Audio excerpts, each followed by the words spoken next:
To take this idea further, a modular synthesizer, or any modular framework, is only as powerful as the modules that you can bring into it. So of course, in the digital audio workstation, when we can load in plugins, we can load in some pretty powerful modules. But if you're just sticking to what's built in, for example, and this is what's built into Bitwig Studio, these are the modules that I have to work with. These are the individual blocks, and we'll hear that expression again with Reactor. These are the blocks that we can build on top of one another to ultimately create our sound or to manipulate our sound. So for example, here I have something like an oscilloscope under analysis, and I can then see Wonderful, wonderful, wonderful. my signal coming in. If I want to make this a little bit more stereo, I can go into the category of effects, and we'll see the same exact sort of terminology used in Reactor.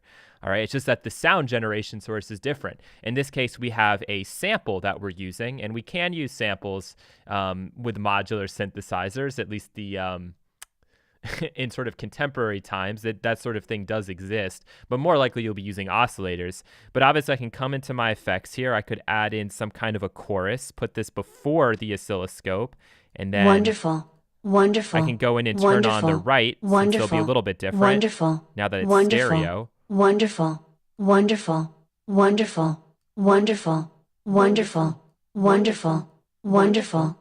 Right, something like that. And then if I want to take this even further, we could go and throw the rotary in here. Wonderful, wonderful, wonderful, wonderful, wonderful. This will be fun. Wonderful, wonderful, wonderful, wonderful. And we're going to need to turn this down, so I'll have to go into utility here, and I can then find the tool device. And this is really the idea with modular, right? You pick the things that you need, and then you put them in the correct signal flow, or in some cases, you have things modulate other things. Okay, so I have an example like that already set up for you, that I did in advance. Quick little modulation exercise where we're using an LFO, which we'd be able to find from our modulator section. Okay, and inside that LFO, there's a note mod, which is another modulator. It gives us access to an ADSR envelope, something we'll be spending a lot of time with in the upcoming weeks. And then that is controlling the mix percentage of this comb filter. And so you'll see there's a long attack and a long decay. We could bring the sustain back. I don't think it's even going to make it all the way, but we can watch and see what happens as this note is then triggering the movement on this comb. Wonderful, wonderful, wonderful, wonderful, wonderful, wonderful, wonderful, wonderful, wonderful. And so you can see that like so. And then in addition, we have this LFO, which is modulating here the rate on this chorus. Now notice that with the signal flow set up as it is, and because the LFO serves as a container, I would be able to actually flip the chorus's position around. If I wanted to come before the comb, I could very easily take it and actually bring it all the way back here. Everything is going to remain the same, only now the chorus is happening before that comb filter. Wonderful, wonderful, wonderful, wonderful, wonderful, wonderful. It's not really going to sound that different here, but if we were using things like distortion and filters, it would make a pretty big difference. So let's take this a step further and look at another example. Believe it or not, there are even mixing plugins or mastering plugins that function on the exact same modular principle that we're going to see with modular synthesis. So in this example, we have our shell of Bitwig Studio, which is containing now this plugin, Ozone 7, that within Ozone 7, we have all of these different modules we can choose from. So if I want to start with an equalizer, I can do that. And if I want to then after that bring in, say, vintage tape, I can do that like so, and then I can move them around in the chain.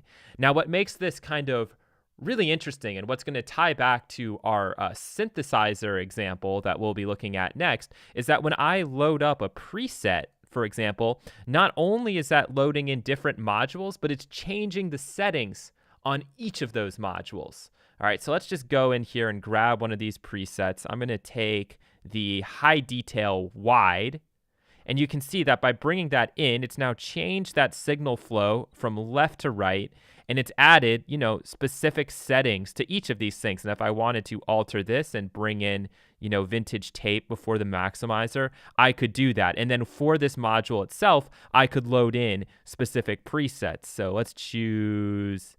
I was looking for something that has kind of a funny name. Unfortunately, nothing does. Let's choose something very cliche and go with increased warmth.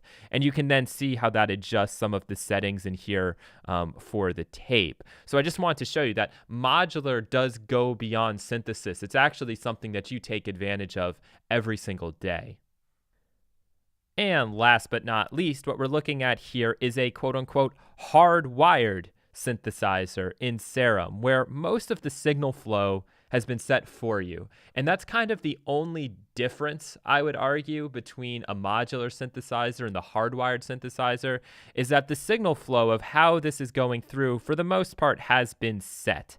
So we have oscillator A, oscillator B, assuming we turn them both on to go to the filter, they will both go through there. But in some ways, this is kind of modular in that we could elect to have this not go into the filter, right? We could say oscillator B, it's turned on. We don't want it going into the filter. We have noise enabled. We don't want that going into the filter. It's just going to go through clean.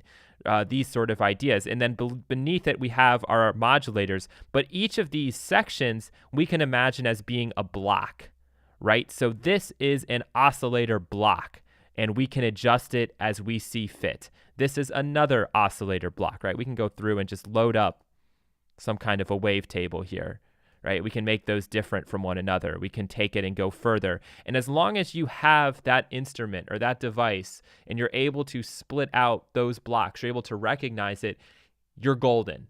And that's why we're doing modular synthesis first. And then beneath we have here our different modulators that we can use. Let's bring that back up. And so you can see each of these now constitutes a block. This is an ADSR envelope, and we have 3 of them that we can choose from, and we can map these wherever we want to map them. And so when we load in presets, for example, I don't really know what's going to be good. Is there any sort of like evolving pad? Let's just choose this pad here and take a listen to it.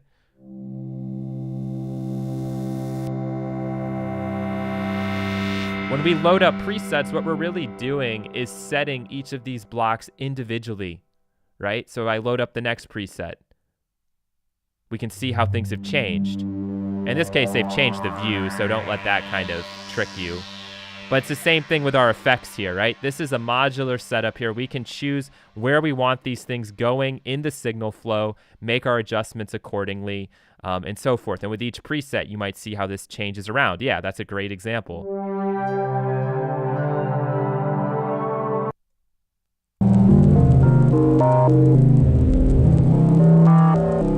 That's pretty cool. That kind of has more of like a modular kind of vibe to it anyway. That's really cool. I actually kind of wonder how they set this up. And so with an instrument like this, you could go in and sort of start to see and understand, well, how did they actually create this sound? Something is clearly modulating this octave control, and I'm not 100% sure what it is. Let's see. Go into the matrix. It's the LFO2. And when I go to LFO2, we can now see that that range has been set up, and this is how it's jumping through like that. All right, so it's all about knowing, and you don't need to be as familiar with this instrument as I am. This is all about just knowing how you can break down these instruments to their component parts, to their block parts. And that allows you to then think about every instrument like it's a modular instrument, because really, for the most part, especially in the computer, they all are.